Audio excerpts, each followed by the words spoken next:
Welcome to the MMA Roadshow, episode number 355. Wow.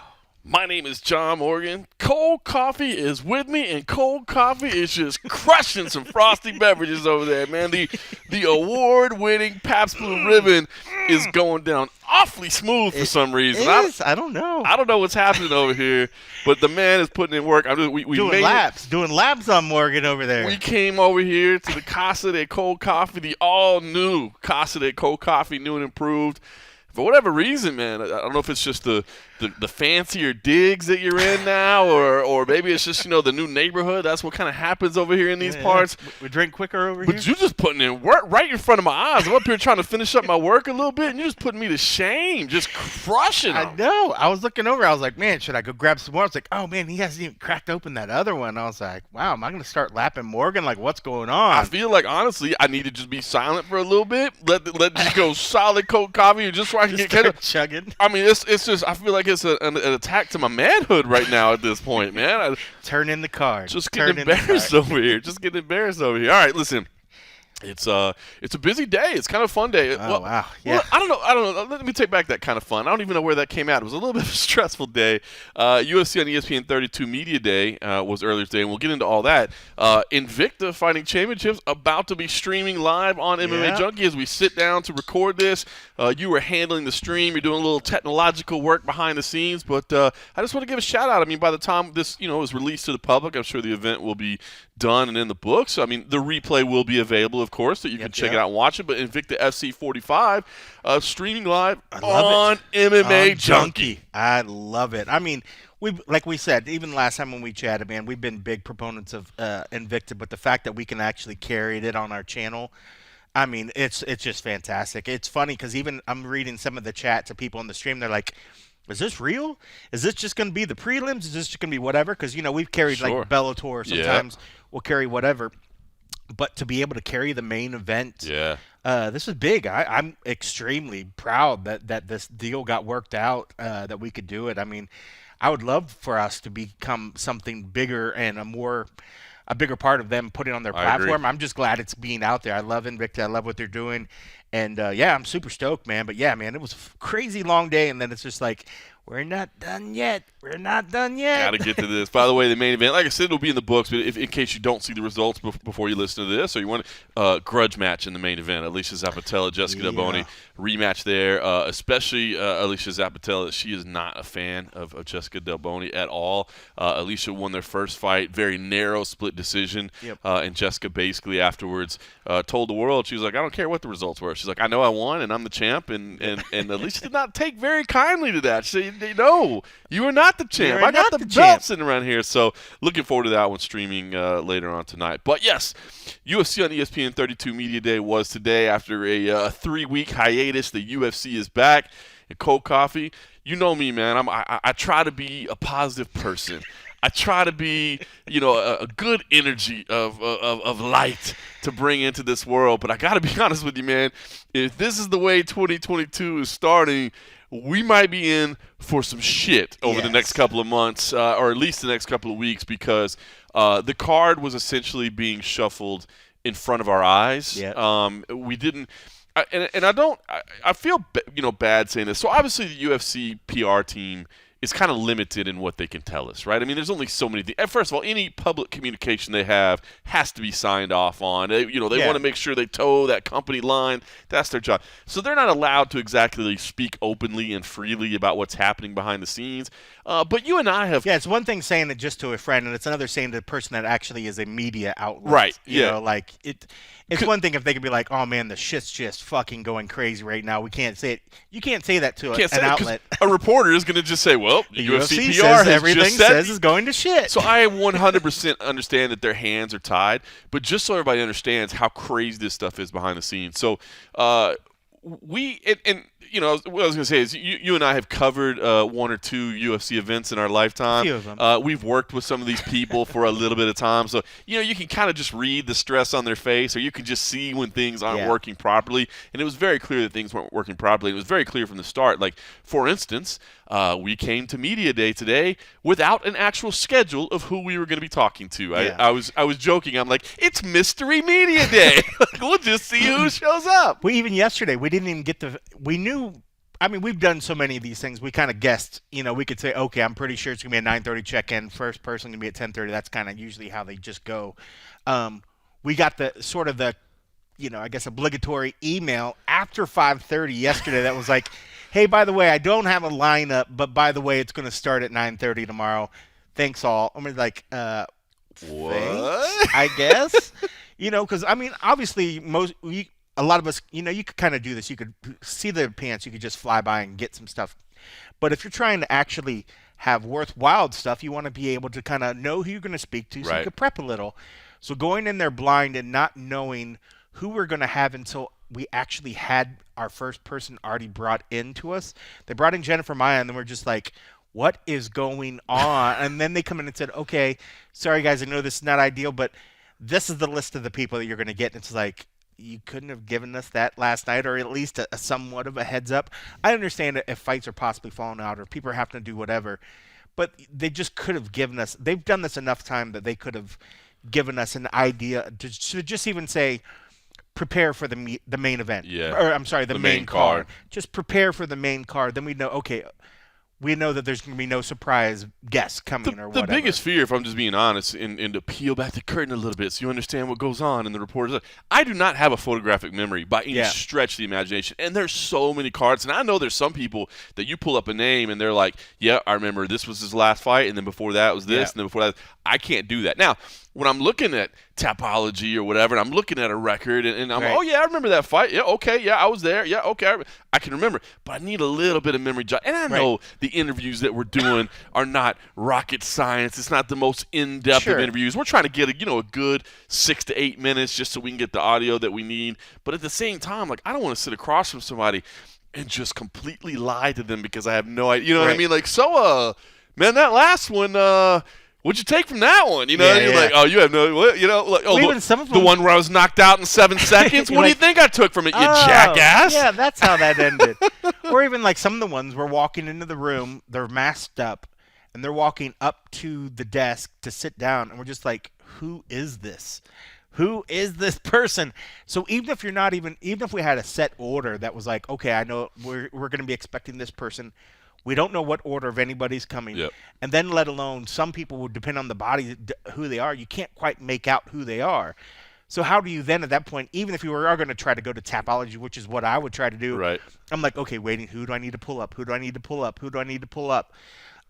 It's just a lot of extra stress that I felt like they were already under very stress, and then they didn't realize that the level of stress that they were pushing on everybody else by not bringing us into the fold, So it was just a little sort of crazy, but we got through it. We got through it. That's how it affected us, which, again, I mean, no big deal. We adapted, and we got through it, and we ended up getting everybody, and it ended up being slow start. I think we sat there for like 2 hours with nobody. It was a little bit rough. I know there's some people on the live stream of the of the media day that were just like, what in the hell is going on? I'm like, bro, it ain't no easier over here. But we got through it. But I guess the only reason I share all that is not so that I can just sit here and complain about how tough my day was at work, where all I do is talk to MMA fighters and write about it. Like, I got it. It's not the hardest job in the world.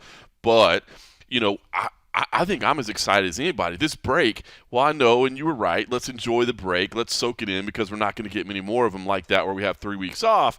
I'm ready to get back to action, right? Like, I am ready to get back to action. I'm ready to get the 2022 season going again. You know what I mean? And, dude, this Omicron thing is going to jack up. I think fight cards for the next couple weeks. I hope it's not months, because I really feel. I guess if there's anything positive about this, and I'll just share in my own life.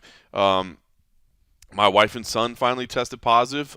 Knock on wood. Fortunately, no big symptoms. They seem to be okay. My kid does have a lingering cough that's been kind of bothering me a little bit, just because I'm an overprotective dad, and I'm sure he's fine. And my wife is annoyed at me because she thinks I'm being crazy, but I'm that overprotective dad. So it's affected my life that way.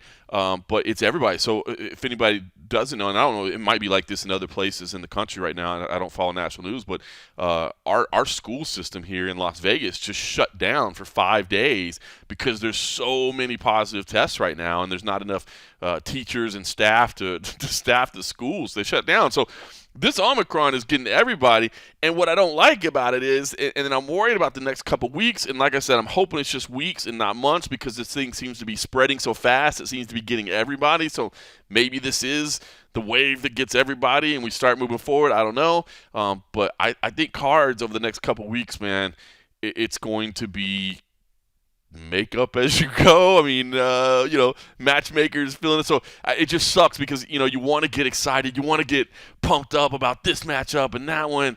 And at this point, you don't know. I mean, even on this card, as we sit here right now, I think we started the day with 12 fights. We're down to 10. We might – I know you appreciate the shorter night, but we still don't know. So we still have another one where Joe Anderson Brito had what they call an inconclusive test. And I don't know if it was him or his corner. I'm not sure about that. But basically, he wasn't allowed to come to media day because they want to keep him quarantined from everybody, and they hope that his test will pass and he'll be good to go. But yeah, I mean, I think, honestly, this is a preview of what we're going to be dealing with. And, from our perspective, the media day, whatever, we'll figure all that out. It's not that big a deal. But these cards, I think, they're going to look different week in and week out on the day of. Yeah, which is crazy. I mean, it just makes you wonder, like, if, I'm glad that fights are going. I'm glad things are going on. But, man, was there ever any point, like, part of me when I was just thinking about how everything was sort of falling apart, I was like, would this happen if we weren't trying to put an event on every single weekend?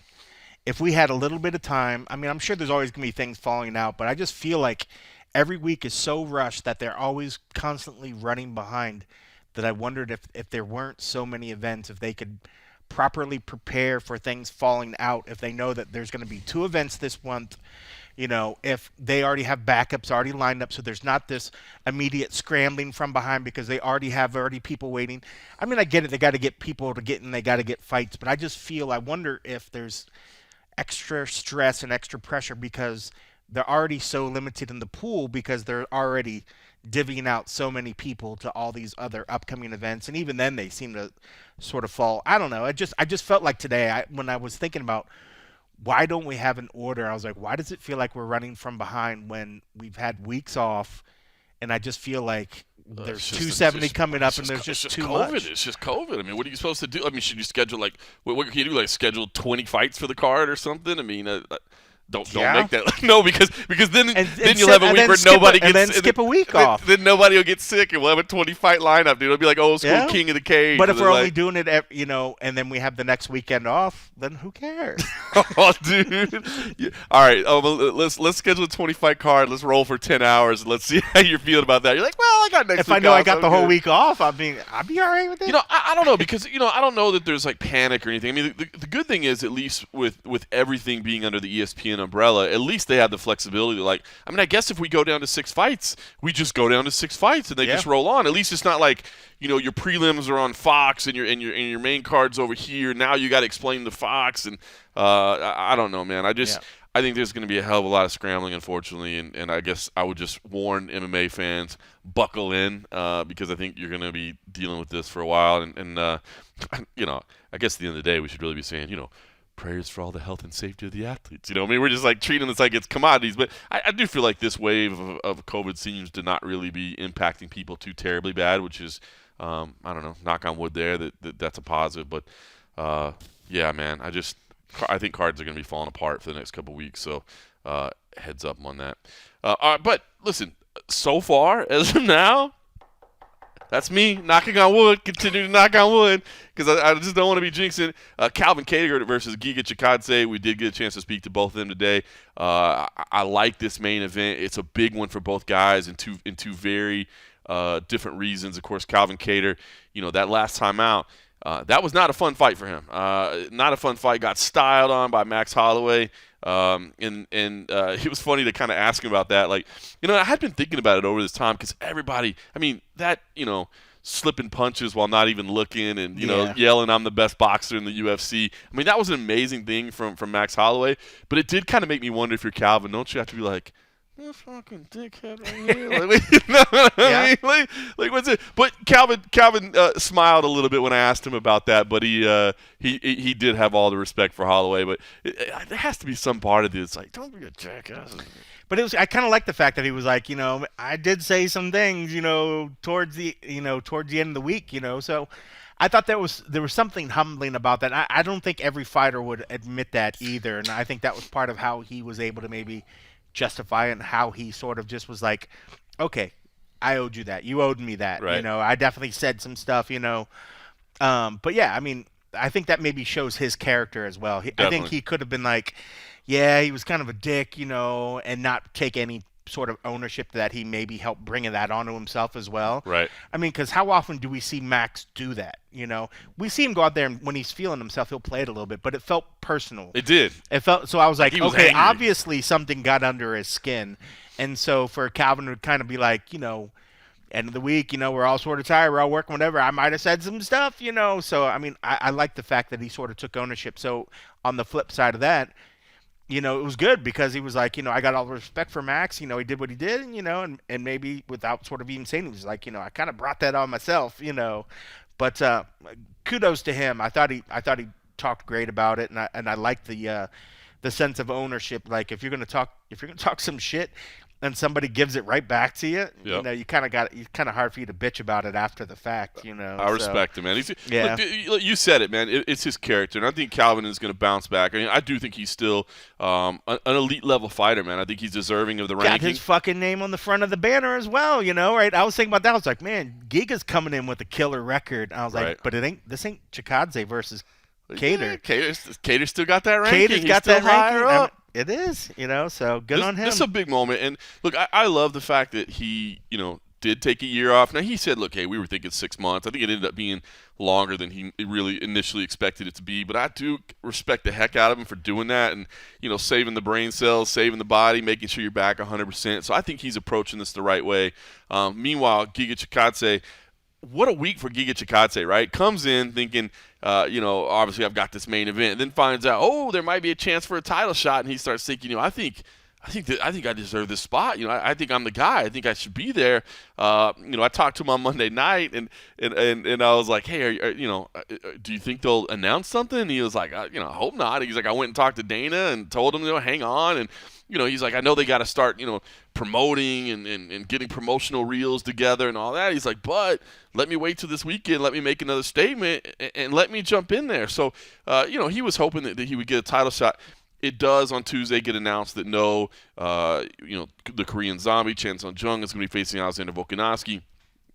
Giga, of course, said, look, hey, I'm disappointed by it. But in some ways, I kind of think it's a good thing for him because at least there's closure right now. Like, at least he can focus on this because I did kind of wonder, is that going to prove a distraction for you? I mean, here you are getting ready for a very dangerous opponent in Calvin Kattar, somebody that's got a lot to prove. He's coming off that disappointing performance. He's really going to show the world that, hey, I'm still that guy that everybody thought I was. I know that didn't look so great last time, but I'm still that guy.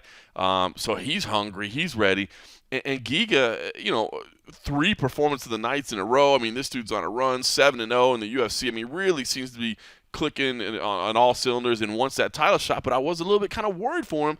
Would this be a distraction, this kind of lingering title shot opportunity? So I won't say it's a blessing that it's done, that he didn't get it. Obviously, the blessing would have been getting a title shot because then you get a new contract, some fat checks. That's the blessing. But I think maybe it's a good thing that he doesn't have to worry about what's going on with that situation. He doesn't have to let his mind consider all that other stuff. It can really just focus on Calvin Kattar. Yeah, that's good shit. Am I crazy? No, you're right. So I mean, Giga he's a character, and it's funny. Like, who was it that totally took me out of the loop today? Somebody was like, said like, what's the name of that? Leon the Professional. It's the movie that was a French guy, and then it had Natalie Portman. It was Natalie Portman's first movie. I saw you made a picture, and I didn't know. So you've never seen that movie? I'm gonna be honest with you. I saw you never posted seen that that in our movie? Slack chat. I had zero idea what you were talking about. Okay, so that's like Natalie Portman's like debut movie. I loved the movie. I thought it was called, awesome. The movie's called Leon the Professional. Leon I the think. Professional. Yeah, that or maybe it was called Hitman. I want to say it was Leon the Professional, or it's called The Professional. The Professional. But I think his name was Leon, so I think maybe it was called Leon the Professional Hitman. Something along those lines. It might have just been called The Professional, but it's got a professional super young hitman named Leon. It's just got a super young Natalie Portman, and but his whole outfit's literally like what he would wear. He wore a little beanie and he had like the sunglasses. So somebody said that like early on, and it completely threw me off. So I couldn't stop thinking about it. So as he was up there chatting, I downloaded an image, and I'm like making this image where I'm putting like Giga's face over it. I wonder if that's what he was going for. Like, I'm the hitman. I think he's one that looked before though, and I didn't think about it, and now I would just say, okay, that's just his look, I guess. But if he was, he should have been like using that and saying like, I'm the hitman, I'm the blah blah blah or whatever. But it literally threw me off, and I couldn't stop thinking about it today. But if you've never actually seen it, it's actually I like the movie. Out. It's good. It's worth checking out, and it's funny because Natalie Portman even said like, because a lot of people sort of like, she was like a young girl, but that was like homeless. He was protecting her, whatever, and there was a point where she started like feeling like womanly, and a lot of people were like, oh, she's way too young, and so she was starting to get like, people were sexualizing her after that, and she was like 13 or 14 or 15 when she was in this movie. But she, after the fact, was like, dude, they could never make that movie today because sensibilities and people would just freak the fuck out of having a young girl sort of do this. But this was like in the Leon's 90s. A pedophile? No, he was good. Like, he was good. He was professional, but it was her trying to come onto him. Oh. Like, because she was growing or whatever. And I think a lot of people now would be like, I can't believe you made a movie and you had like a young girl like trying to come on this dude or whatever. Right. But it was like trying to what? Trying to what? Come on to this dude. But it was I was gonna let it go, but I definitely heard it. I can't leave that fucking alone. She was just like she was coming of age, and but no, the movie was awesome. But that was what Giga. So yeah, if you guys haven't, there's pictures that have floated around. It was Fellows that fucked me up, Mark that fucked me up, because he tweeted something, and that he gave me the inspiration to actually go find that image. So it totally threw me off through that whole interview. But no, I mean Giga, he's got his work put out for him, but man, he's on such a high right now. He's on such a level, and as much as Kattar was just fighting whatever. I just think Kattar's coming in with all the momentum in the world, man. So did you take Kattar in your picks? I did. Wow. I did. No, I'm sorry. I took. Did I say Kattar was coming? Yeah. Chookagian. Okay. Chookagian's coming in with everything. Okay, I was like, what? No. I thought you were saying because he had everything to prove. I'm getting thrown off because the Invicta feed's starting to like preview my thing. So I was like, I was looking at it and I was like, why am I getting a warning thing? And I literally, my wires got twisted. No, Giga is. I picked Giga in this. This is, by the way, that mistake is totally because you're multitasking and not because you've been crushing award-winning Pashley Ribbon. I am crushing them. But no, I have not got sloppy yet at all. A little pile of soldiers over there, man. Which, if I started slurring my words more when I was talking about girls and coming on to older men, Moving on.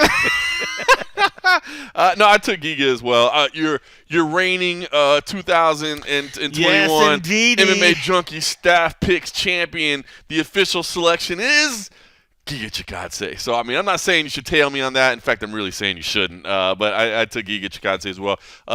Well, now it's the picks leader. Now we should go into the pick section because in case we don't tell anybody, just give me your main card. Give me who'd you pick for? I got to give you my whole main card right now. Well, but there's only 4 but, fights. We're kind of gonna go. Well, I don't even know what the main card is anymore. I guess that's true. All right. Well, I guess we'll wait. I just want to get the picks. I know I forget to ask you. I feel like we picked the same on most of them. I think there might have been 1 or 2. Did you pick Royval? I did pick Royval. I don't think I picked Royval. And now after seeing him today, I'm like, I probably should have picked him. That's a good fight. So here's what's interesting. The ballot order changed. And I'm gonna, you're trying to get me to reveal my picks right away. I mean, I guess I can. I went Brandon Well, I Royval. doubt we're going to get them. We won't get through all the picks. We'll eventually forget. And True. Okay. All right. I feel like we should start giving, since we're now the pick peeps. I mean, this is we've the point both where been you champions. Pay, this We've is where you both pay your money, been folks. This champions. is where you earn your money. Definitely not why anybody's listening. But my picks, Giga Chikadze, Katlyn Chookagian, Brandon Royval, Jake Collier, and Bill Algeo. That was which now we have a different main card, so I guess things are going to get changed up a little bit because it hasn't been published yet. So that's what I was going to get to. The new co-main event is Jake Collier versus Chase Sherman. Which Is it really? Yes, and I'm a little surprised by that. I am too. I thought it was Chookagian. Well, originally it was. So I thought if you're going to move anything, you move Rogerio Bontri and Brandon Royval. Like, wouldn't you put that one in the co-main event if it's if we're doing the booking? So, and I don't mean that as any disrespect to Jake Collier and Chase Sherman, who, by the way, were both great, first of all, because we talked to both of them today. Both of them are like, hey, this is going to be a slugfest. We know nobody's moving backwards. We know it's just going to be stand-up. Jake is like, I love this fight with Chase Sherman because, I know he's not going to shoot on me. I know that we can just stand and trade, and it's going to be a lot of fun. So Jake was great. Chase, I got to say, very introspective, man. Very kind of open about the difficulties he's gone through. Could really sense his frustration. I don't know. I was really interested by the vibe of Chase Sherman. He came in, and he wasn't unhappy, I don't think. I mean, he came in into the media room, and he's like, hey, is there coffee here anywhere? And the PR team was like, yeah, there's, we give the media this crappy coffee thing back there, but we've got a nice machine back here if you want. He's like, yeah, I'll go get some coffee.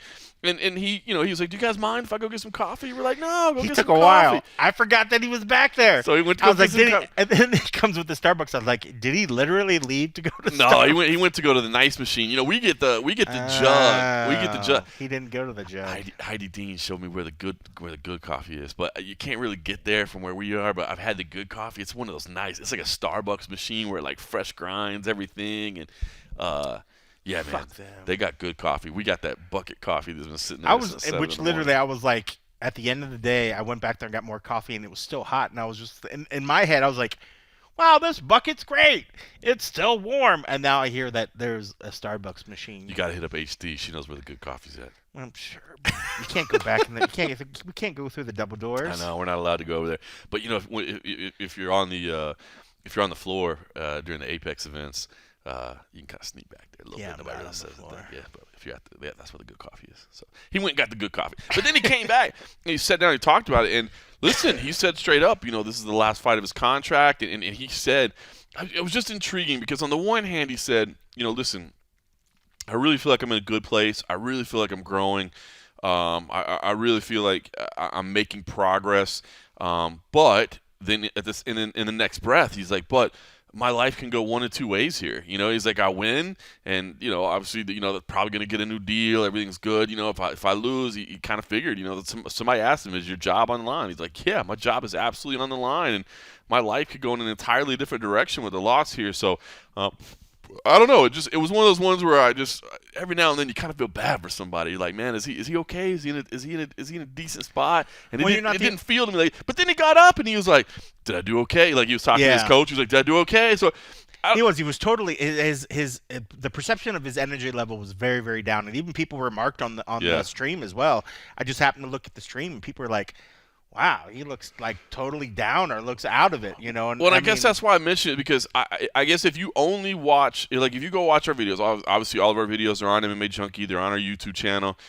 If you watch the video, I think you're probably going to have the same impression we do. They're like, that dude's going. Now, by the way, I picked Jake Collier, so I mean, I've already picked against him. But if you were like, oh, I feel really good about my Sherman pick here, and then you see that and go, whoa, this dude's head's out of it, I would just let you know he was not like that on the way in. He was not like that on the way out. Yeah, but as he sat there, it did feel very much like, yeah. Oh, God, if the two interviews were juxtaposed over each other, like you would see one and you'd be like, wow, this guy looks energized, looks he's having a great week, he's not hurting or whatever, and you look at the other guy and be like, does he even want to be there? But you're right, going in there he was absolutely fine. He had better energy, and then he had better energy when he left. And it's kind of funny because even Jake said he was kind of nervous going into it, so maybe he had a little bit of that nervous energy. But Chase has done a million of those interviews as well, like he's a pro. So it's just weird how some people, immediately, almost like once the recording starts, their personality changes a little bit, either for the good or the worse. But yeah, I mean, Chase always brings it. I'm never ever worried about Chase going into a fight flat. He might start slow or maybe whatever, but he's the kind of guy too. He takes a shot and then he wakes up and he snaps out of it. It's funny. I was thinking about Jake. Wasn't Jake one of the ones that we said he's one of the only fighters that has fought in the 3 divisions of the UFC? And I had looked again, and obviously Jake's a big boy, but this fight's a heavyweight fight. But I mean, I know he's fought light heavy and he's fought middleweight, if I'm correct. That's crazy. That is crazy. And sometimes he goes between like that and the light heavy. I think when the last time he fought was a light heavy or something. He's had 3 in a row now at heavyweight. I think this is his 4th in a row. So I mean, I think he's firmly entrenched in that heavyweight division. That's now. Tough. I mean, but he's a big boy, man. Yeah. And but I love his personality. I love his energy. But Chase is always one to bring it as well. I think I picked Chase the last one, and I was a little surprised because he came out sort of flat and he didn't give me what I thought he kind of alluded to having some personal problems, right? Like he kind of alluded to.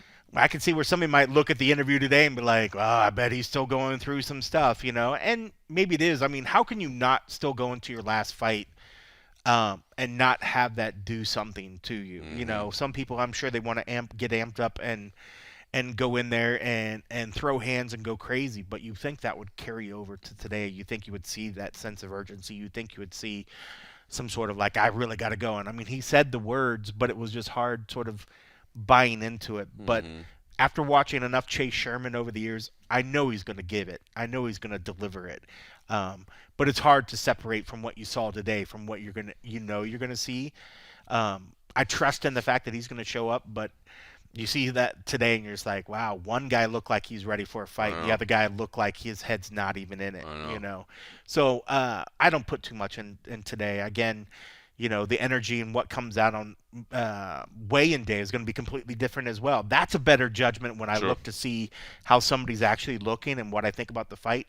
And that's usually the day that sometimes we'll switch our picks because we're just like, holy cow, both of them look big, but now I see them across from each other, and you're like, one guy's ginormous, or one guy looks into it, the other guy looks actually a little out of it, or a little scared, That's when we really get to look at things. So I don't put too much into media days, but typically, media days are easy. You want them to come in there and sort of say the right things and give you that look like, hey, they're having fun, they're glad to be there. And when you just go off face value today, maybe people probably didn't think that he looked like he even wanted to be there. But I think he does want to be there. And, I mean, he loves fighting for the UFC. He loves doing stuff. So, but he's going to bring it. I mean, I've never been worried about Chase Sherman bringing it when it comes down to it. The fact that, yes, this lineup got shuffled a lot today, but the fact that, at least as of right now, as we're sitting down recording this, that is the co-main event. Yeah. I think that goes because the matchmakers are building the card. They want to kind of build some momentum. I think that goes to show you what the matchmakers are expecting from that fight as well, right? If they're willing to give it that. I think they like big boys, too. That always,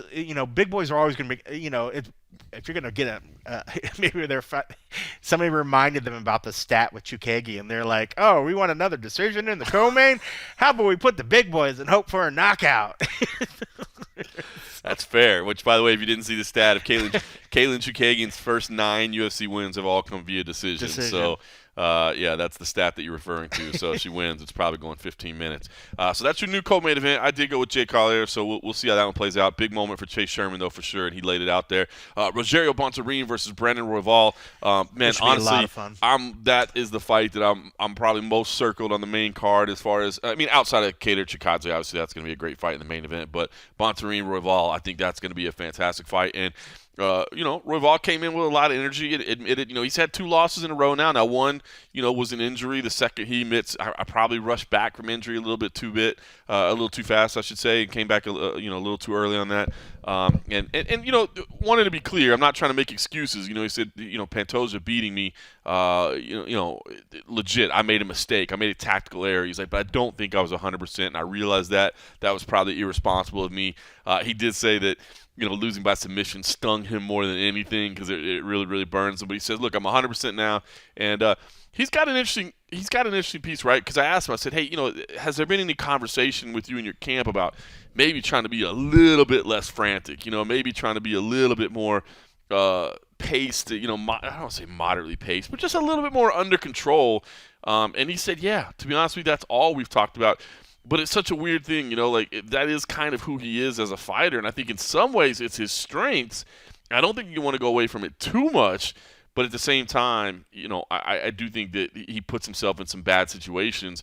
And Rogerio Bontri can certainly capitalize on that if he does that. So he said, look, I've got to fight a little bit more under control. And we'll see what he does. On the one hand, I want him to do that because I do think he's an elite level talent. And I think him doing that would be beneficial. On the other hand, that is who he is, and I think sometimes if you get away from who you are and try to adapt a different game plan and try to adapt a different mindset, you end up being not as successful because those were the things that made you who you are. So I think he's in a really kind of unique and maybe even a challenging place in this fight. Yeah, man, I'm really, really looking for that fight. And funny enough, I was getting you to talk about your picks. That accordion, I think everything else in the main card, we have the same one. That's right. That's the fight that we chose opposite. So you took Bontri? I went Bontri on that one. I can't blame you on that one, man. Obviously, I think he's a guy that's probably flown under a lot of people's radars. I just wish I saw him today. Wait, we did see him. It's the other one that we didn't see. I was like, what? I think he was second, bro. He was second. That was during that period where we were just kind of that was in the first 4 hours we were there. That's funny. Yeah, to me, I got that one circled. I think that should be a fantastic fight. That one should be fun. Katlyn Chookagian versus Jennifer Maia as well. A big one there, rematch. It's tough because it could be a stinker. I could see why they. Now, I understood why they had it on the co-main. Once I saw that, I was like, "Fuck yeah, that should be good." Then I was like, "Wow, that could really be a not great." That's what I'm worried about. That's what it's funny because all right, so they're two highly ranked opponents, right? So I mean, it's a relevant fight in the division. Totally. Now I've said this all along, and I still feel this way. It's just really hard for me to get excited about contender matchups at 125 pounds in any stretch, just because I know that they're going to face Valentina Shevchenko. But these are two highly ranked opponents. But as you said, the way their styles come together, it's probably not going to be the most exciting fight that we've ever had. And on top of that, it's a rematch of a fight that didn't happen all that long. I mean, yeah, it was 2 years, but it's just like it's not like it was one of those ones you're like, dude, I got to see that one again. Right. So it's a weird one. But I respect. And they're very evenly matched as well. I mean, like if it's one of those ones where they really are countering each other, it could be. I guess that's what the perception of somebody might be like. Oh, maybe it's not so exciting because if they're so evenly balanced. Right. Sometimes when you're seeing a lot of great action, you're just like, oh my god, that was a great fight. But in this one, they literally cancel themselves out a little bit. So it could be one of those ones where you're just like, But you know what? I respect. Katlyn was in there today, and I respect what she said, which is, because I asked her, I'm like, hey, a rematch of a fight that you've already won, like you've been at the top of this division. It's the same damn. Feels like it's the same damn names up there at the top of the division that just kind of move around a little bit. Yeah. And I respect what she said. It's like, look, I'm good with it. Like I'm good. But she said, I'll fight these lower ranked people, and it's funny because you could hear it. I don't need that high rank. Just give me that money. Where have we heard that before? Well, it did. It had a little Sean O'Malley-esque in it. It had a little Sean. But I like what she's saying too. And I know that Katlyn gets hated on a lot, and so I think depending on how you take her quotes, you can give a lot of different context to them, and you may just be like, oh, she's looking for the easiest fight that she can. I don't think that's the truth. I mean, she's just like, hey, give me these fresh faces. She's like, I see these new fighters coming to the division, and I get excited. Like I'm like, that girl looks good. Let's go. You know what I mean? Yeah. Let's fight. So I like this. She's saying, look, I'll fight anybody. Like I will really fight anybody. And it did have that Sean O'Malley-esque in it, where it's like, hey, the lower rank, the better. I'm cashing paychecks, and hey, that's true. I'll be honest. Hey, look, if I was in the game, that would definitely be my approach. Like, give me the worst person available. I will definitely take that. Somebody fresh off an injury, first fight back. Yeah, okay. Somebody that maybe just got back from COVID. Yeah, somebody that had a serious surgery on something. Yeah, okay, yeah, I'll take that one. Maybe somebody who's several losses in a row. They might have some confidence issues. I'll take that one. I'll take that. Yeah, it's not an insult to me. No. Let's go. All right, Vyacheslav Borshev versus Dakota Harry Bush. Say that 3 times. I know. So this one got promoted to the main card. So this is the kind of the surprise, and they got bumped up a little bit. Of course, Vyacheslav Borshev, I mean, he is a very talented striker as well, man. I mean, how impressive was him with that knockout of Chris Duncan on Dana White's Contender Series to win his way in there. So good on him to get on here on the main card in his first outing. Originally was supposed to be a prelim and facing Harry Bush. Harry Bush. Good old Harry Bush. Good old Harry Bush. Which there was a funny moment in Brandon Royval's interview where he was asked about where he got the nickname Raw. And to be honest, I didn't know that either. That his nickname Raw Dog was a drunk person in a drunk fan saying Brandon Raw Dog him or something like that. And so that ended up sticking. He's like, yeah, man, we got and I guess he said that he used it when he was in LFA just to see if they would use it, just to see if he could get Raw Dog on TV, basically. So I guess that means that did Izzy then steal that when he Raw Dog Costa? Is Izzy now Raw Dog? He's so wrong. He's so wrong. Because he Raw Dogged him. So he said, yeah. So Brandon, so he was asked about his nickname, and Brandon brings up. He's like, yeah, man, me and Harry Bush are on the same card. He was like, we definitely getting canceled. So funny. The way his it was just funny because it reminded me like what we do. We talk about stupid shit and we become 13-year-olds giggling about it. But it was just funny to watch a professional fighter up there kind of have that moment too, where he was just like, hey, yeah, it's kind of funny, It was like, dude, it is Harry Bush. So good. So bad. All right, main card rounds out with Bill Algeo versus. By the way, we didn't make picks on that one. We did make picks on it, but I think I took Warsheff in that one, which.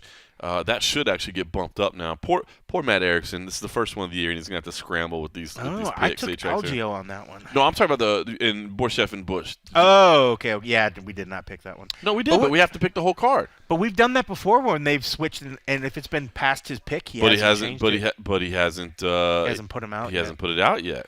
Oh, that's true. So that one should get bumped up. Do you remember who you took? Unless Erickson's like, no. He was already so funny. All right, so poor Matt has to do these to do the picks, and he has to put it all together. And it's kind of a pain working with the setup of the page to get everything in there. So it's just a bunch of HTML coding. Yeah, dude. so he likes to get it done early, and then already today, because even going into the end of the last year, he's like, guys, can we be better next year? Can we be better? And already this year, I think Danny was the one. Who was late, he was like, off to a great start. And I was like, oh, snap. Right from the get-go. So, yeah, I'm sure he's just fuming over the fact. If you ever see our MMA Junkie staff picks grid, if you had access to the back end to see how it's put together, like there has to be a better way to do it. So if anybody's like a graphic designer or something, just has it seems like it should be something easy. It seems like it should be something easy, dude. It is the most complicated coding process ever, and so I think it's just the bane of Matt Erickson's I think if we did go basically. to just an image. An embedded image where if he puts like an image template together and then all he has to do is just embed the image as opposed to that pulling from some chart that pulls other stuff or something. I don't know if the faces hyperlink out. I don't think they do. No, I think he actually puts in like little JPEGs. Yeah, because that's why sometimes they're shifted off. But the whole frame, there's sort of that's why I wonder if it's better to build an image outside of it and just embed the image or something. Well, if you're a graphic designer that sees our staff picks page and has an idea of how we can build it, because right now it is the most complicated HTML coding you've ever seen, along with a bunch of JPEGs, and Matt Erickson has no hair to pull out, or otherwise he would literally pull it all out. That's why on some of the ones there's been in the past where the image has been wrong, and I'm like, I don't even want to bring it up because I know it's a pain in the butt. Oh, where we had like the wrong fighter in there? They had the wrong face in there. Yeah. Like I forget one of the ones. It was the totally wrong. It wasn't even the same girl that was in there. I was like, that's not the right image, but I'm not saying anything. Oh, that's funny. All right, Bill Algeo versus Joanderson Brito. This is the one that's kind of up in the air. So as it stands right now, we've got 10 fights, but there's a little concern that maybe we go down to 9. Joanderson Brito's initial test was inconclusive. 9.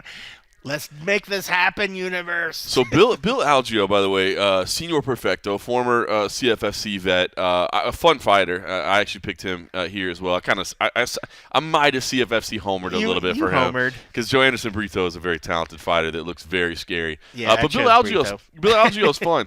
But I will say this: he's a fun fighter. But so we asked him kind of the unique situation that he was in. Like, hey, you're aware of everything that's going on, right? And he's like, yeah, they told me. And he's like. He didn't seem that stressed. He's basically saying, look, I don't care who I fight. I just need to know if I need to cut weight. He's like, that's the only thing. He's like, I really honestly do not care who's on the other side of the cage. Makes a lot of sense. Makes a lot of sense. Yeah, I've got this mental thing of like, can I have some water right now?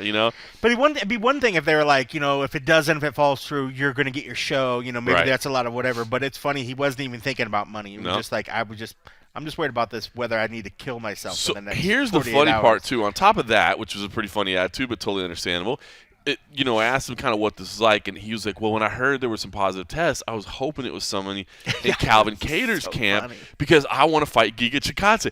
He has been calling out Giga Chikadze since he was in the CFFC. That's hilarious. I don't know. I don't know where. Like, I really, honestly, I should have asked him the genesis of it. Remember when? Like, what time frame? I'm going to pull up Giga, and I wonder what time frame, what Giga was doing at that point. It was probably a year ago, but only a year? Yeah. Giga was still Giga was still doing okay. Yeah. But basically, it was a CFFC event, and CM Punk, after he wins, goes over to interview him and talks to him and is like, hey, so what's next for you? Thinking maybe, hey, I want that CFFC title or whatever. He's like, I want to fight Giga Chikadze. That dude sucks. And I should be in the UFC, and that dude's terrible. I was like, all right. So I don't know what his deal is with Giga Chikadze, but even today, unprompted, he's like, when I heard there was a positive test, I was hoping it was Calvin Kattar so I could jump in and fight Giga Chikadze. When you go back and look at 2020, it wasn't like Giga was crushing through like big names, Jamal Emmers, Erwin Rivera, Omar Morales, Jamie Simmons. It's not like what was going on 2021 where, he goes Cub Swadinson, Edson Barboza, like those are killer names. I would never call out a dude that goes through those guys, but maybe he thought like, I don't know, maybe saw him, Giga back on his Gladiator Challenge days, and he's like, that guy's nothing, because he didn't have the big names initially when he was coming in, but I don't know. There's a lot of these Cage Fury guys I've seen, they got swagger, so maybe something about these guys, like they're very, very sure of themselves coming in from there. But I thought that was funny. But yeah, it's funny. He's like, not that I'm wishing anybody to get sick, but if they did. I remember now. It just came back to it because I couldn't remember what the genesis of it was. Algio was in L.A. like on vacation and wanted to get some training in, and so he went to King's. And while he was at King's, I guess he just wanted to kind of go in and move around a little bit. Yeah. And I think he said like Giga tried to just take his head off while they were sparring and stuff, and he's like, fuck you doing, dude? Like, we in here trying to go soft or whatever. Yeah. So I remember the genesis of it now. He Sean Strickland him, dude. He did. He Sean Strickland him.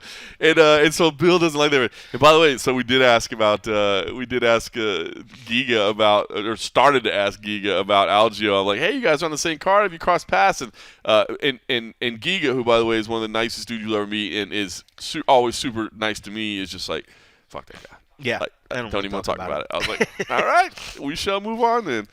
So that's your main card. We'll see if that fight happens. Hopefully it does. It was funny a little bit today when he was like, I don't want to talk about, so and whatever. I just want to talk about me and now and my future. And then every once in a while somebody else would put it in there again. And he'd talk a little bit more. But come on. Talk about the title. Talk a little bit about it. Yeah, it should be an entertaining card. We'll see how it goes. Again, I'm just, like I said, I hate to be the negative guy. I'm worried, man, that more tests are going to come back. I would call that you being the positive guy and positively us because having a shorter night. Because they're going to test positive? No. Let's start the year off with an easy night. By the way, on the prelims, the one that I have circled now, Ramiz Brahimaj against Court McGee. I think that could be an absolute banger. I did have Said Yakub Kakramanov against Brian Kelleher, but Said Yakub is out, another CFFC vet. That was going to be a good fight. I was stoked about that. I thought that was going to be an absolute banger on the prelims. Fucking great fight. Kevin Kroom stepping in on incredibly short notice again. So Kevin Kroom has cashed some bonus checks before. We'll see if he can get it done this time around. Charles Rosa, another guy that stepped in on incredibly short notice, right? How about that? Jumped on a plane from Boston last night. Just like, come on, let's go. So they kept this thing together. It's 10 fights. We'll see. Hopefully it stays at 10 fights. I was kind of thinking about this earlier. A lot of stuff is made about the $74.99 price of the UFC pay-per-views. And we've had a lot of discussion about that. It does suck. We had a debate on Spinning Back Click about whether or not it's a good thing for the sport or if it's a bad thing for the sport. And my position is basically like, well, it's not a good thing. You can't say it's a good thing because there's nobody that's going to go like, oh, yeah. I didn't used to tune in at $69.99, but I'm definitely going to tune in now at $74.99. So you can't say it's a good thing.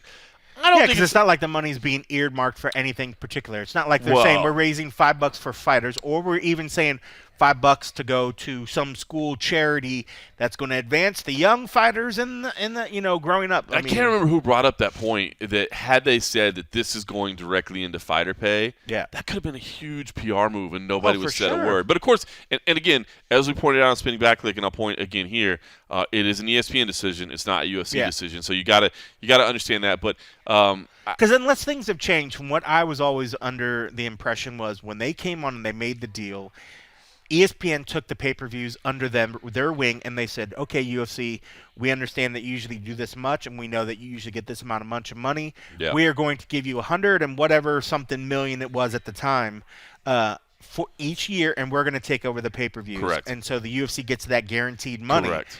So I believe this there is is a some. decision. This is them trying to recoup their This money. is them trying to do their thing. Yeah. I mean, I'm sure the UFC still has some sort of sway in the fact of, I'm sure they make a business decision because they're not going to let the ESPN price point it to a point where nobody actually tunes in because that does them no favor either. So I'm sure there is some sort of leeway, but honestly, it's an ESPN decision on an ESPN platform. Right. When it boils down to it, of course they're not going to shoot themselves in the foot and outprice it too much. But I don't know what Dana and the UFC really can do to stop it. I don't think they can do anything point. to I don't stop think it. they can do anything. Well, here's my point was I don't think it's necessarily bad because the question was, will this hurt fan interest? I don't think it will. And a couple of reasons. I'm going to say, number one, if MMA is your thing and UFC is your thing, it's your thing. You're going to pay for it. Yeah. Or you're going to obtain it however you're going to obtain it. But it's your thing and you're going to do it, Yeah, right? just skip a Jake Paul fight every once in a while. Save those. And that saves save your those difference dollars, right there. And then here's your $5. That saves you difference. So I think people are still going to buy. And listen, man, dude, inflation right now, like everything is more expensive. Everything is raising prices. So it's unfortunate, but I just don't see people take it. Maybe there'll be some. But I don't see people not getting into the sport and being like, it's just too expensive. I can't do it. Maybe I'm wrong. Yeah. Maybe I'm wrong. But I just see if it's your thing, it's your thing. But Especially if you're only going to buy like one pay-per-view. I mean, granted, Yeah. it's the hardcore ones that maybe budget out because it is. Because I can hear Dana. We all hear Dana's voice in our heads like, it's just $5 more.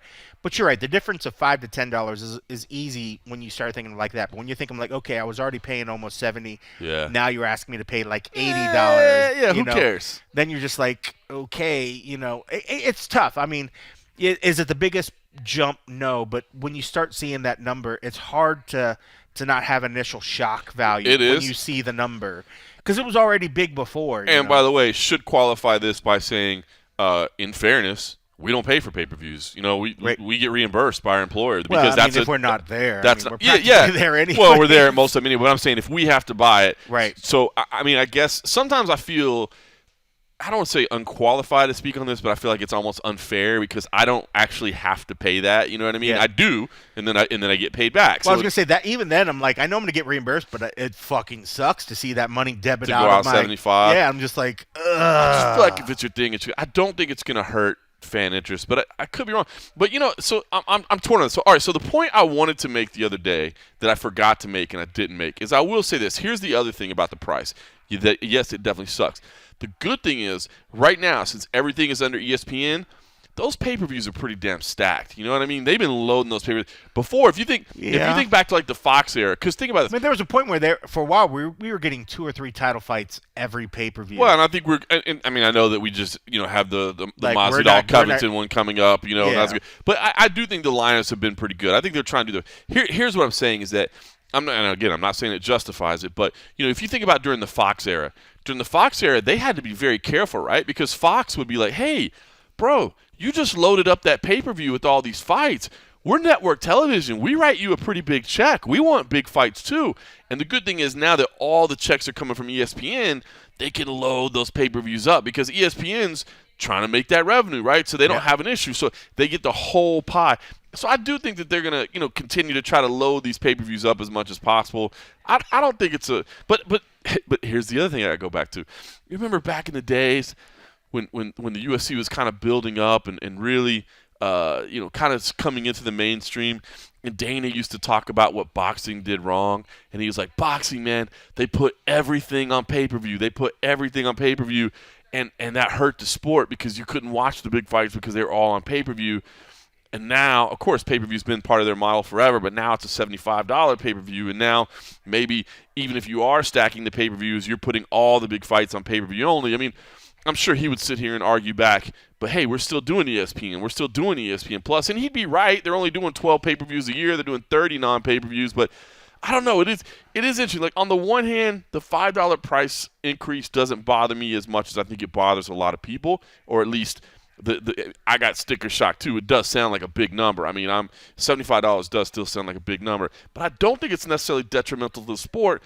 But I don't know, man. I weigh in all those things about, I feel like we've been down this road before, so I am kind of interested to see how this all plays out. Will there be any fan backlash? I don't think there will be. I think people are just, gas goes up. I don't stop driving. You know what I mean? I guess I certainly bitch about it. I went and made a trip down to Cali. Everybody's gonna bitch, but they're still gonna pay. When I went to so last weekend it was the last weekend before we had to start doing fights again. So I decided, well, I got the day off. I was like, I'm gonna just drive down to Cali. Let me just get out. Went and bought some lotto tickets, and on the turnaround, I was like, let me just get gas. Yep. I didn't even think about it.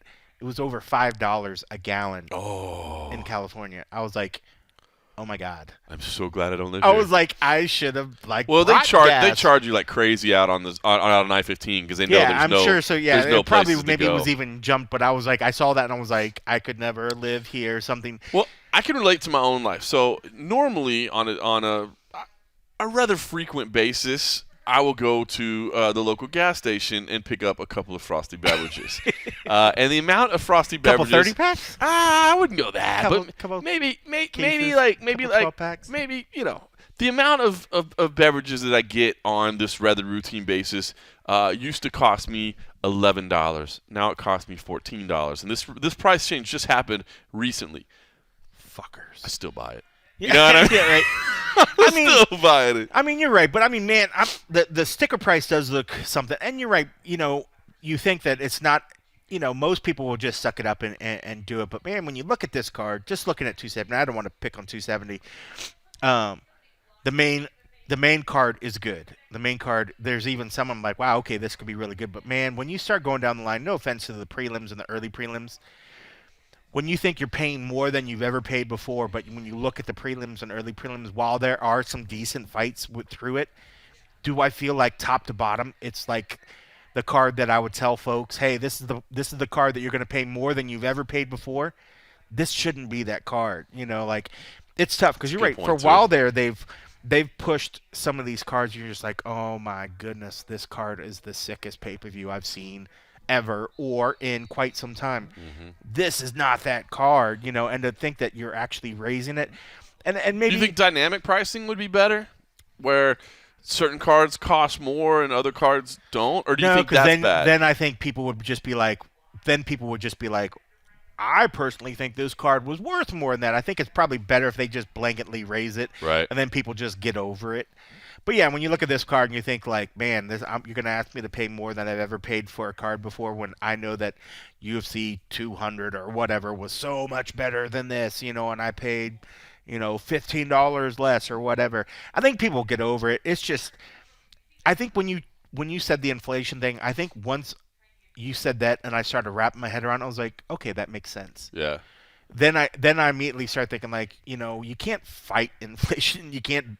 All you can do is sort of just grin and bear it. And sports rights fees right now, everybody's talking about the next deal that the UFC gets is going to be massive. Is the same deal. This is, I know, but I'm saying like, yeah. I think ESPN. Maybe the cost to put on the events is costing more, for them. So then, I think ESPN is probably using this as like, hey man, UFC's hot. Let's take in I'm not saying they're bringing the revenue to keep it all in the UFC. I think they're probably looking at other things. The news that you see out there right now, like Amazon is starting to bid for sports rights. Apple is going to start bidding for sports rights. Dude, do you know how much that could change again? Amazon and Apple. But both of them have streaming platforms that they need to have content for as well. Yes, they do. Exactly. So it's not like it's just anybody going. So I can see them. But think about the cash reserves that they have, dude. Yeah. Like, they have so much money that I'm kind of interested by that. Like, Amazon and Apple getting into it.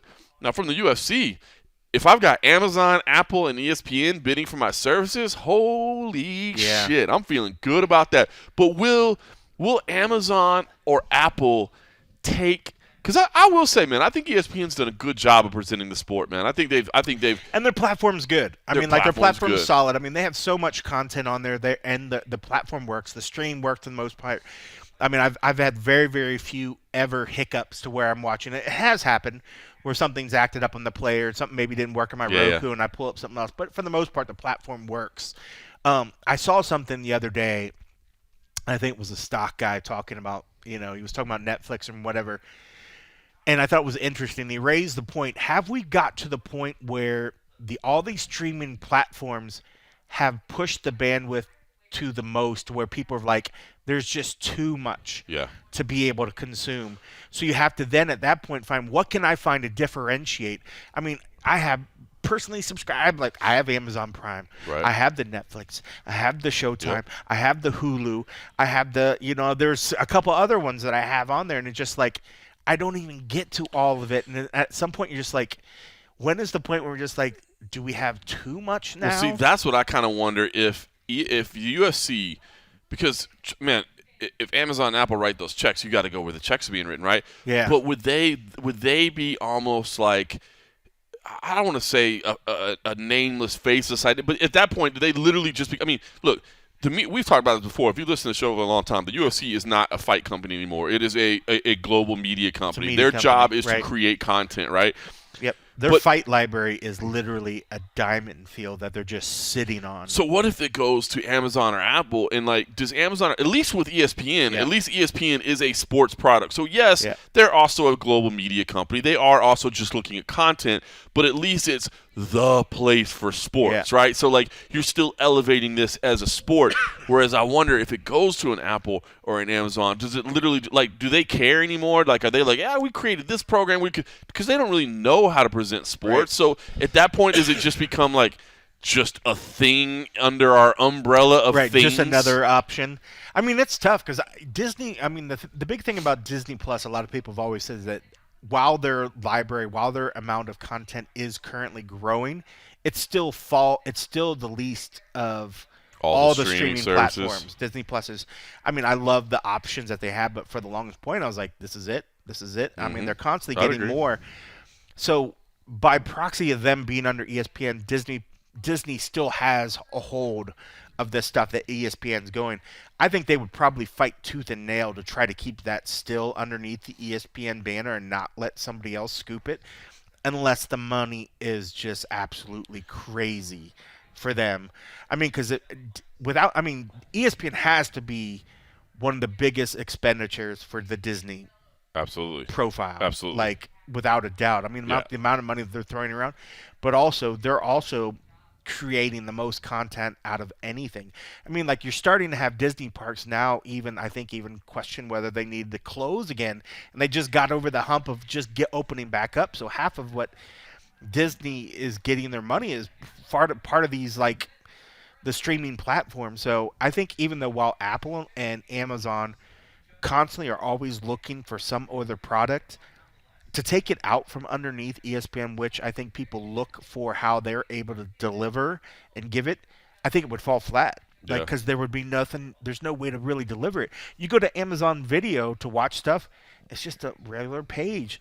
Like, and you're just going through, and I'm looking, and half the time I'm like, okay, I don't see anything new, I'm not going to look at it. Right. The same thing when I go to the Apple Plus area, I'm just like, it's just, I look at the offerings, I'm like, okay, do I see anything? No, and then I'm gone. Yeah. At least with ESPN being able to do it, I think the only way for the sport to keep growing is you need to have the people that are pushing it, and the way that the ESPN platform with that's the people what I'm saying. If it just selling it, that's what I'm saying. Like, would it disappear if it goes? That's I think it would. That's what I'm scared about a little bit. Obviously, I've watched firsthand how this thing has gone from zero to where it is now, and it's amazing.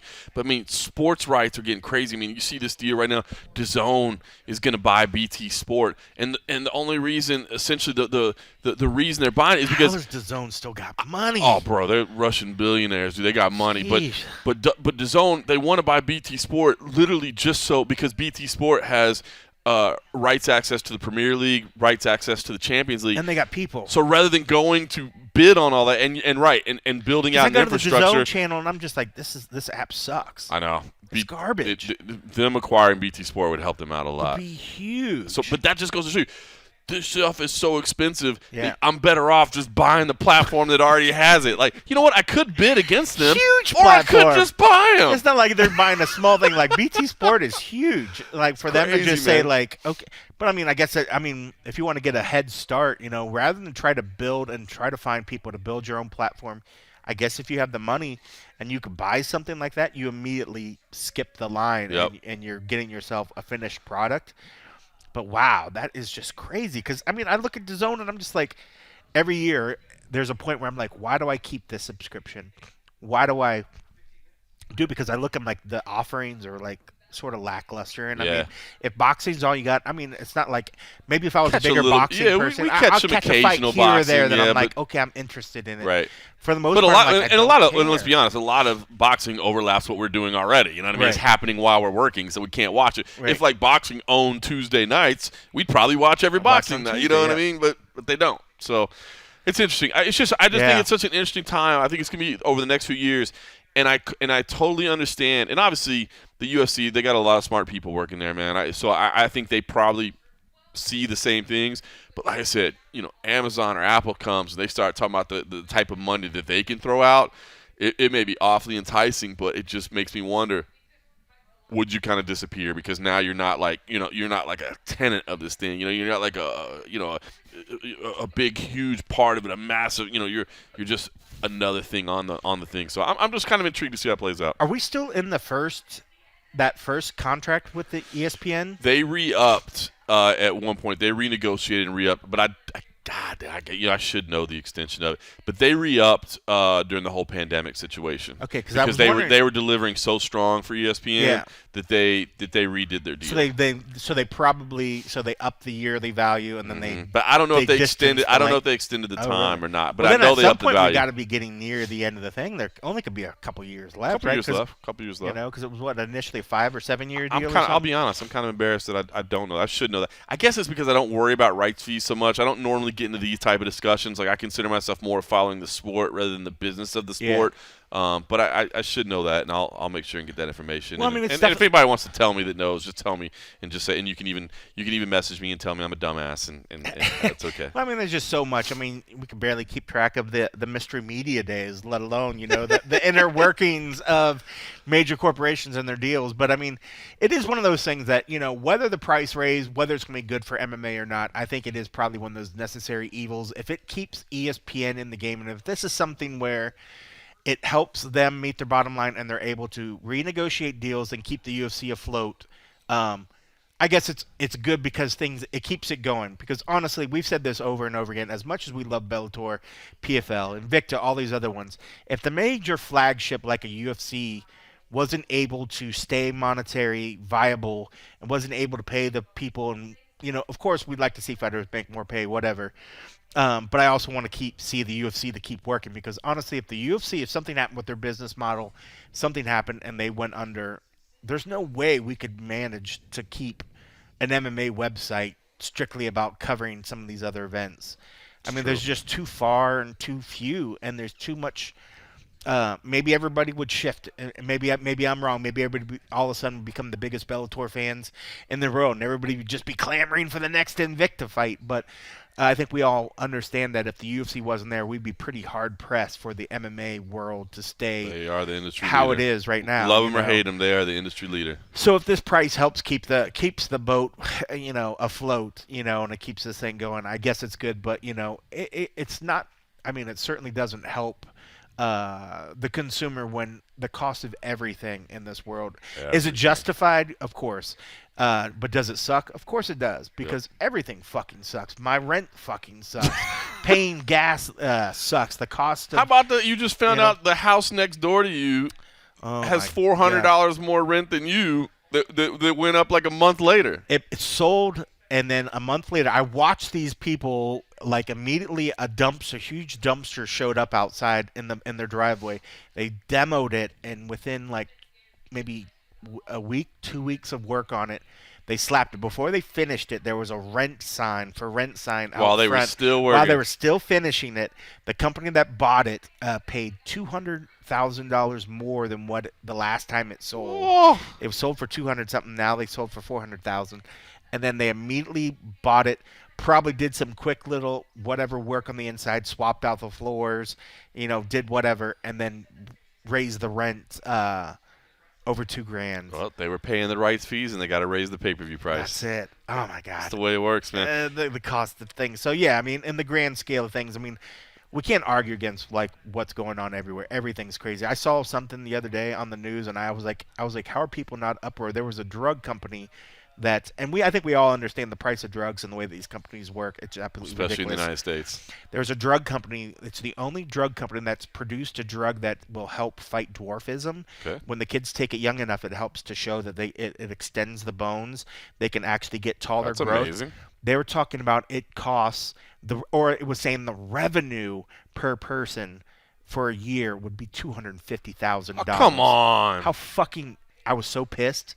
Because I was watching a stock show, and this was the CEO of the company talking about how the money was going to go or whatever. So I looked it up online, and I thought that they were trying to say we have a miracle it drug would against cost a very difficult position. Yeah, I thought it was trying to say it would cost $250,000 for the person to use it. And I'm like, that's fucking sickening. But if you're then I read it, and I was like, if this is correct, and it's telling me $250,000 revenue, that means it's going to cost them even more, but that's the money they're taking. And I was so sick to my stomach. And I think they were saying like, oh, well, there's a special deal worked out with the insurance companies. I bet there is.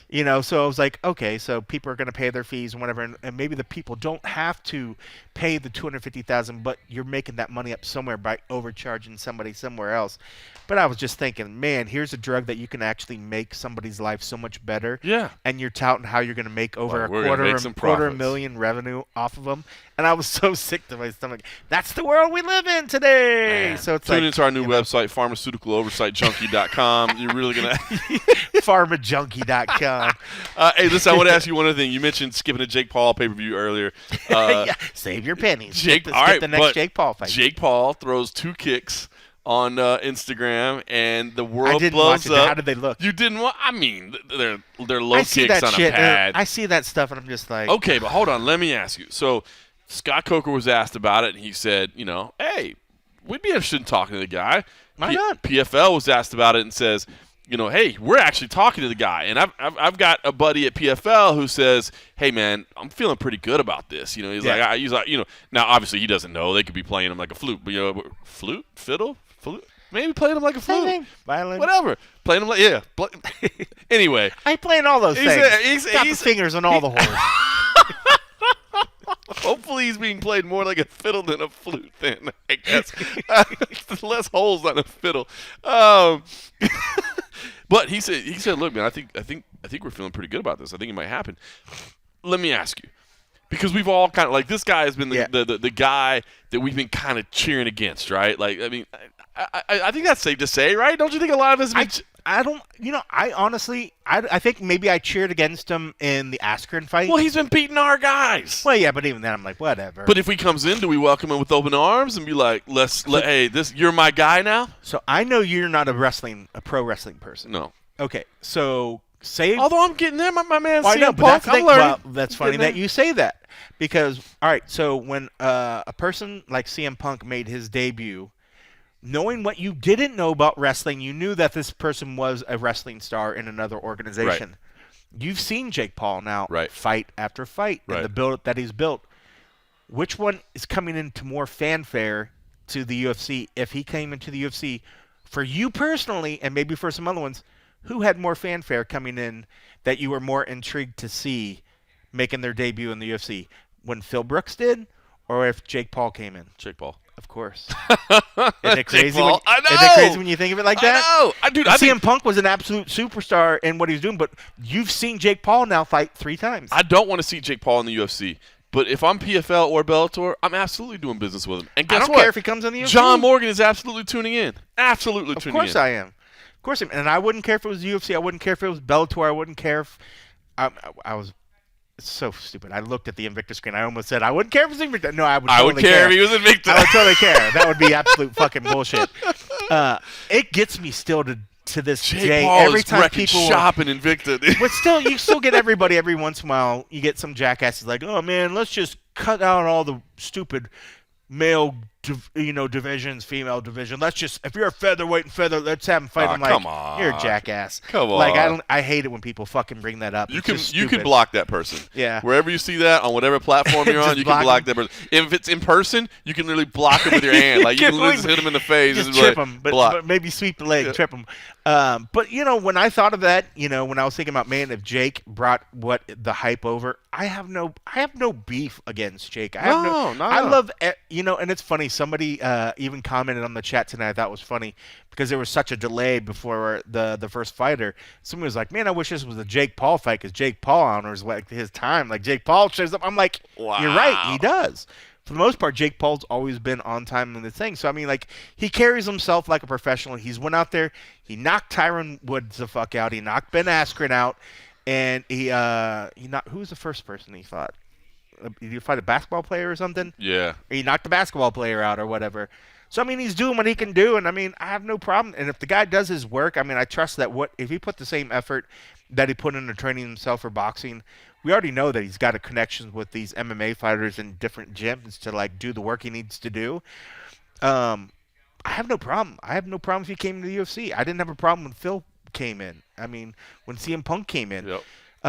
Because everybody was like, trust me, this guy's got a work ethic. And when I saw him in person and the way that Phil carried himself, I was like, dude's really a nice guy. Well, obviously, like, Punk's a friend of mine at this point, but before I knew anything about him, I agree with you. Punk, I think, regardless of if you love or hate the guy, and I said it at the time, and I'll say it now, the guy came in with the right attitude. He always said, I don't know if I'm going to be good at this, but I get a chance to try it. And he's like, I love the sport, and this is my dream, and I want to do it. So how can you hate on that? You can't hate on that. And it's the same with Jake.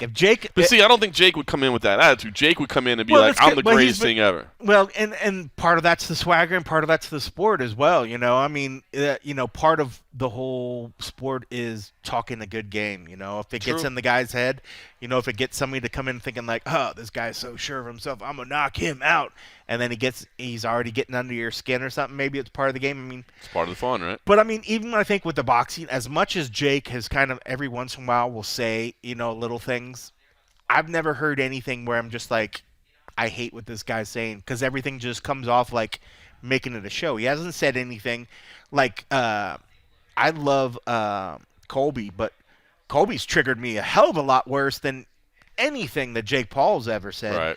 So if Jake came in and had swagger, that's fine. Like, you kind of expect it. Just like any fighter's ever said, they're like, dude, to do what we have to do, you have to believe in yourself at that point. Right. And you have to sort of sell it. You have to.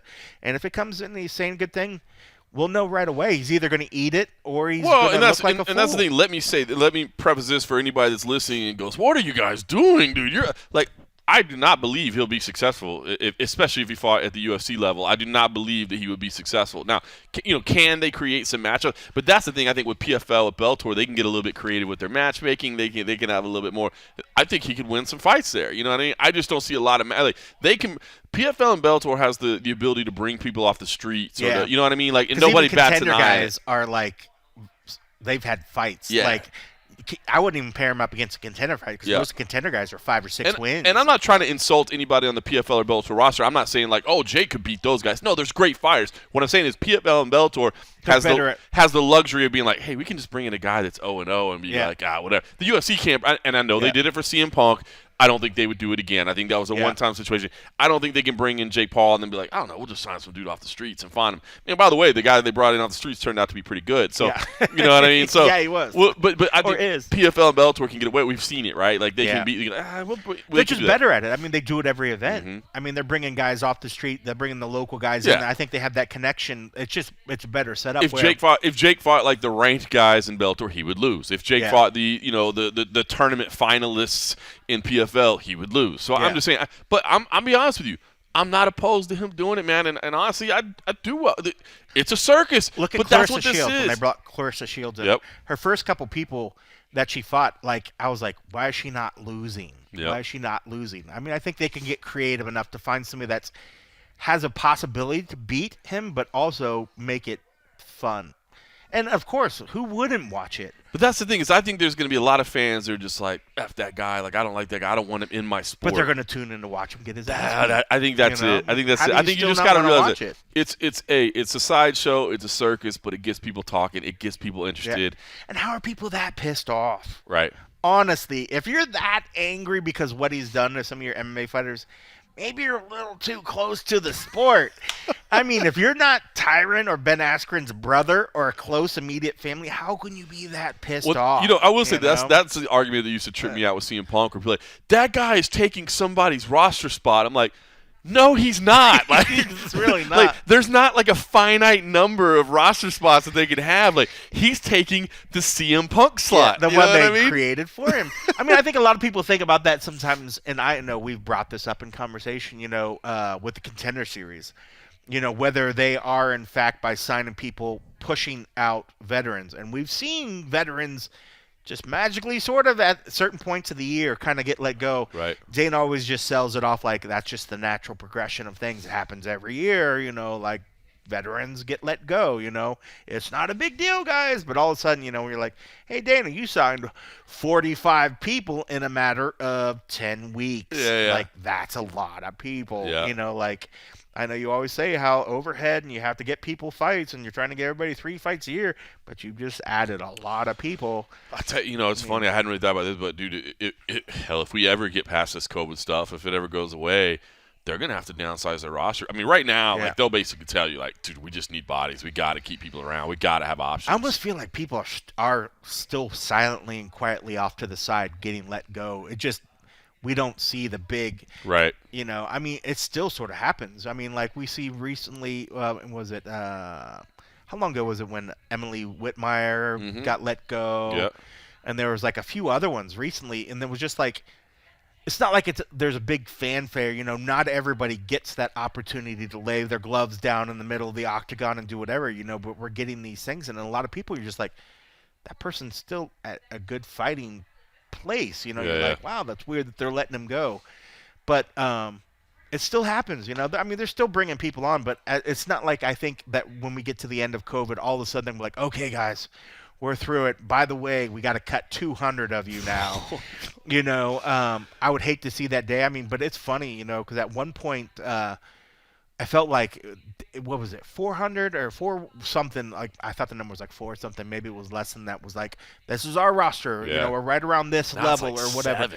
Yeah, it's absolutely ridiculous right now. And maybe it does get to the point where they're just like, we're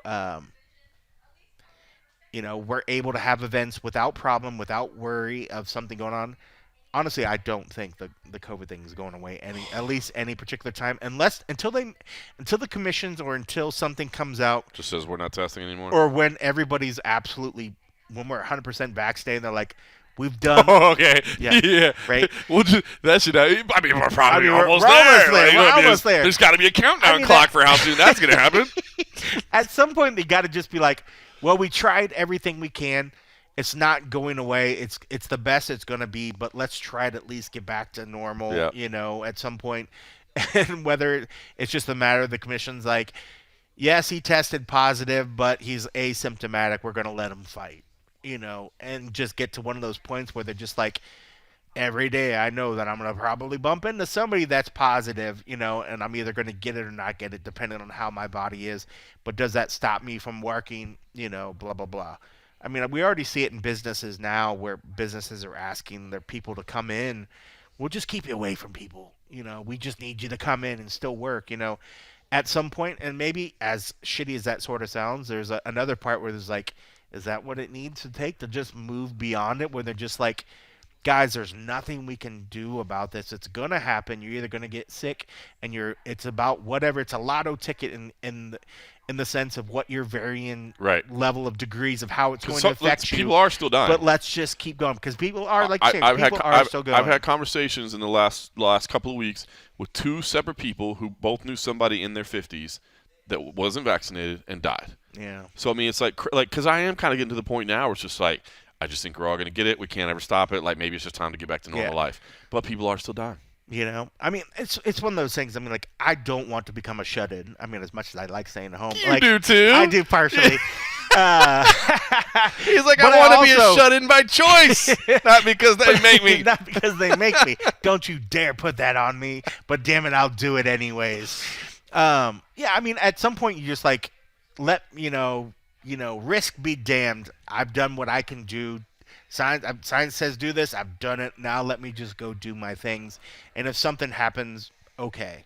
Like when yes, it sucked to get sick, but I got sick and then I got over it, and then was able to get back to it, Wasn't fun, wasn't pleasant, but I'm like, if we can just get to the point, of, at some point, the way that they're running the business, they're going to have to cut people. They're going to have to do whatever. And then with the same sense, let's just find a way to just keep moving forward, just keep getting these events or something. I mean, like and I don't know, maybe that's going to take another year or so. I mean, at some point, it's just weird. Like now, like I was hearing about the bus drivers. There's a bus driver shortage in Vegas. At one point at the start of the year or something, there was already iffy, and there was already like 40 people out or something. Like I saw something and was saying like now there's like 70 people out, and now they're starting to have issues of finding people to get whatever, because they either are trying to stay home because they're saying all right, you're sick, you have this, go stay at home.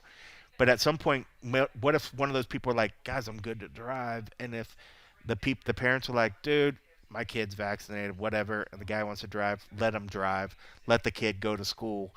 At some point maybe we'll start shifting that way, instead of now it's like, okay, you've triggered the flag, you stay home, fuck, now we can't do this, okay, now trickle down, your kid can't do this, kid, blah, blah, blah, blah. I don't know how we trickled into this fucking conversation, because I feel like COVID, here we are, we're like, I hope it goes away, but it just, I was literally just thinking, like, we literally normally try not to talk about this, because like we just want to be like a respite from away, you know what I mean, to get away from it all and enjoy, just kind of. But dude, it's affecting our sport now more than it ever has. We're 2 years into it, and dude, I feel like the next couple weeks are going to be a nightmare. It's crazy. We're already having it. It's Welcome the first to event. 2022. It's so funny because you talked about how you're trying to come in positive. Morgan came in so hot to the event. I thought like I would be the one, because when I saw you're like, what the fuck is going on? Like this, and I'm thinking like, if I came in, Morgan would be like, everybody look at Ken, way to come in here with a good personality, blah, blah, blah, way to be positive. And I'm just like chuckling. I'm like, it's Morgan that's doing it, not me. I was hungover. But it's so funny. But yeah, I mean, to think that here we are starting the first event of the year, and it doesn't feel like we've changed anything from where we were a year ago doing the same sort of thing. And if it stays like this, honestly, if it stays like this and we're still at the Apex, the Apex shows are easy for us, I just know that it's like, okay, Apex, and then now we're back on the road next week, and then it's back to the Apex, and then it's going to be blah, blah, blah, blah, blah. I don't want to do Houston. Texas, Florida, Arizona, Abu Dhabi. Texas, Florida, Abu Dhabi, Arizona. Do you think I'm going to have to do Texas, Arizona? I don't know if I'm going to have to do Houston. Come on, why wouldn't you want to go to Houston? Come to Houston. Let's go get some crawfish and some cold beer. I would do some barbecue. Barbecue. We've never done crawfish in Texas. I did last time I was there. Did you? Oh, it was so I like good. crawfish. Dude, it was so good. Just go for the crawfish. Was it just all a crawfish place? Yeah. BB's, I think it was called. Oh, man, it was so good. I'm going back. Like, I might go there every night. I might go there every night. And it's not crawfish. And it's not, it's like $7. So they do the whole seafood, the bag? Oh, like yeah. So you have the potatoes and the corn. And it's like $7 or $8 a pound instead of like here where it's like $14 a pound because they got to fly it. Ridiculous. I love hot and juicy crawfish, but all right, fine, I'll do Houston. See you in Houston. UFC 271. Cold coffee will be I'm there. just doing it for that. Like, I'm not doing the event. He's like, I'm not working. All right, no more COVID-19 talk. I apologize. Buckle in, guys. It's going to be a crazy couple weeks, but support us. We appreciate it. And thanks for listening.